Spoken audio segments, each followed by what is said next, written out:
Guys, ito ang ating vitamins para sa mga pusa katulad nito.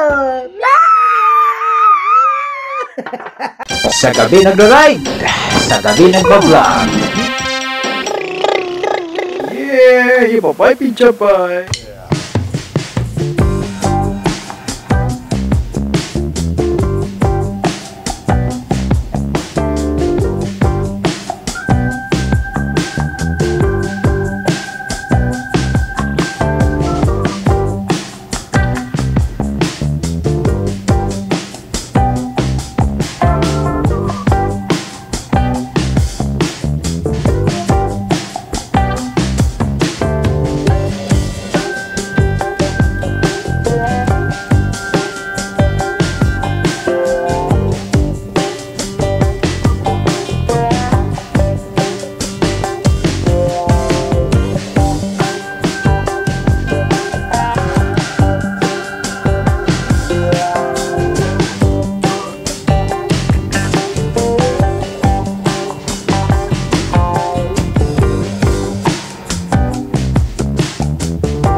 What's up?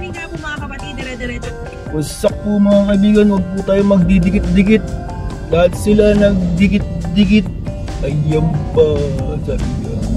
Dikit-dikit, dikit-dikit. What's up po mga kaibigan. Masarap mag-drive sa umaga pero huwag ganyan. What's up po mga kaibigan, what's up? Ayan po mga kaibigan, sa umaga tayo. Mga kamote riders ulit. Hindi siya reaction lang yung mga banggaan ng ganyan. Huwag po tayo mag-shift ng downshift na hindi natin tinatapakan yung kung gusto natin mag-slow down kasi hindi na-warningan yung kasunod yung nasa puwetan natin, nasa likod natin na tumitigil pala kayo bigla. Kaya ayan. Tsaka syempre, nandun tayo sa mga sumusunod. Distansya lang 5 seconds dahil highway kasi naka-tailgate lahat sila kanina sa napansin kong andar. Isa lang magpreno bigla dyan. Ako, para kayong mga mga kamote. Tsaka yung mga sumisingit bigla, akala nyo may espasyo yung kotse nyo, wala. Dapat meron kayong may sukat yan, i-google nyo. May sukat yun sa mga side mirror nyo yan, pwede kayong sumingit sa kanan o sa kaliwa, umovertake ka kung saan. Basta mag-change lane, kailangan wala yung kasunod nyo dun sa side mirror nyo. Dapat walang kotse dun. Ang ginagawa ng iba kasi tapak muna, then signal.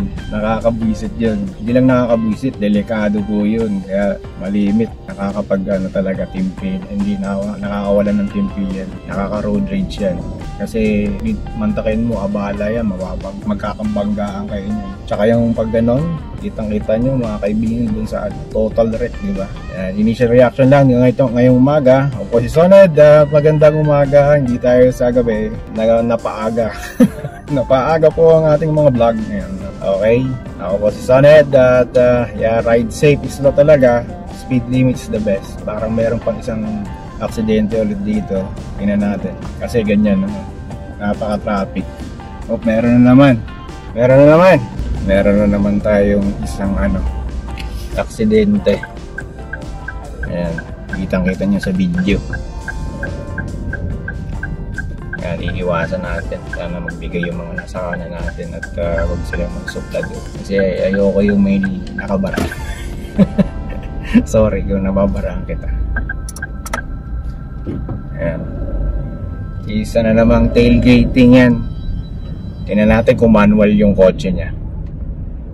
Ayan. Ito automatic yung race. Manual.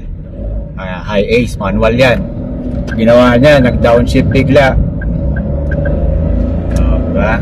Lalo yung nakaganito yung araw, hindi mo makita na na humihinto bigla kasi direct ang araw Saka dapat nakababa yung mga sun visor ninyo, naka-sunglass kayo, tsaka maigi na dapat ini-interpret niyo yung nasa Kaya lang doon sa mga tapakan niyo po yung preno niyo. Kasi pula, kahit tirik ang araw, kitang-kita, may nagpreno, may ilaw na pula.